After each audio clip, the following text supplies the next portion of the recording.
Hey, this is Joe Gilder from HomeStudioCorner.com. Real quick, if you haven't seen the PreSonus live training videos that I've done, I did 4 of them in the month of January. They're not here on YouTube, but they are over at HomeStudioCorner.com. So go check those out. Go look in the archives. Every Thursday during January of this year, 2014, I posted those videos. Very cool stuff, recording, mixing, lots of good things there. Okay, today I want to talk about when gear saves the day. Now, you've heard me talk about how we shouldn't obsess about equipment. The more important thing is to learn how to use equipment and get the most out of it, and your technique trumps your gear any day of the week. The only exception to that, or one exception to that, I feel, is when the gear is actually a part of the creative process. Here's what I mean. A few months back, last year sometime, I sold all my guitar pedals, or most of them, and got this bad boy, which is the Line 6 M9 Stompbox, which is a part of their M series of Stompbox modelers.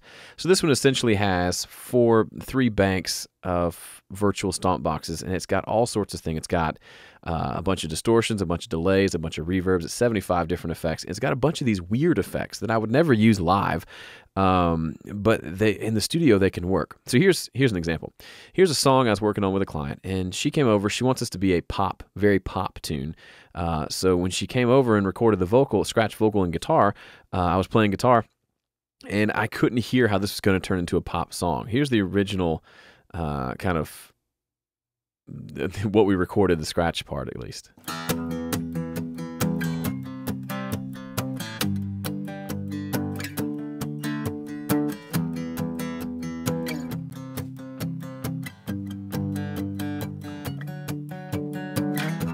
There's nothing left but loneliness. So it just goes through, and that's the basic rhythm. And she kind of gave me what rhythm she wanted on the guitar, but I just couldn't hear how I was going to turn this into some sort of a pop song. I couldn't see it. I couldn't hear it. And in my head, one thing I heard while we were tracking the scratch vocals was some little swelling rhythmic guitar part. So I go through and I get she's left, and I'm working on it. I decide there's probably not going to be acoustic guitar on this song, so I try to find a cool electric guitar part for it. So I start fiddling around and just trying to record stuff. It's not working. I finally start exploring in the M9 and find this really rhythmic, pulsating, I forget even which patch it was, but it was some sort of rhythmic, distorted tremolo that was doing lots of weird things to the sound. And once I'd locked in the tempo, I actually plugged in the actual tempo of the song and played around with it for quite a while, I was able to get a cool tone that I just wouldn't have gotten otherwise. And this became the basis for the whole song. So here's the tone that I got.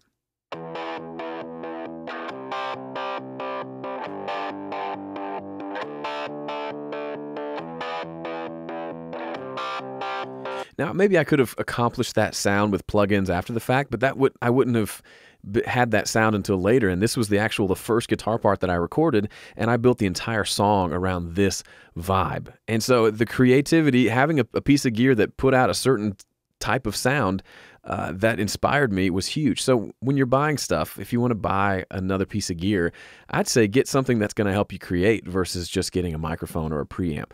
I'm not against those things, obviously, but for example, this, or like a virtual instrument that gives you creative options, to me is much more helpful than a better mic to capture this guitar part that I never would have had if I didn't have the M9. So anyway, just to give you a little sneak peek into how this whole song turned out, it ended up pretty cool.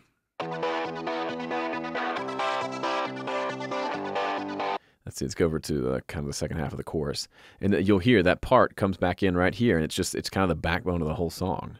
Quick, stand your ground. Don't let no one tear you down. So lift up your hands. It's not over. Start again. It's alright.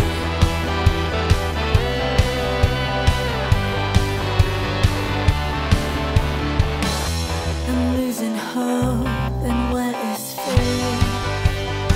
See, just that wild. It's just, that is the integral core tone for the entire song and set the whole vibe. So you may think I'm an old fart who doesn't like you to buy equipment. I love it when you buy equipment, but just consider the creative aspects of that equipment. You might find that you will produce a song you never could have produced without that piece of gear.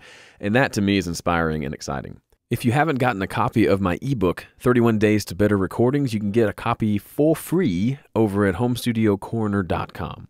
Thanks. See ya.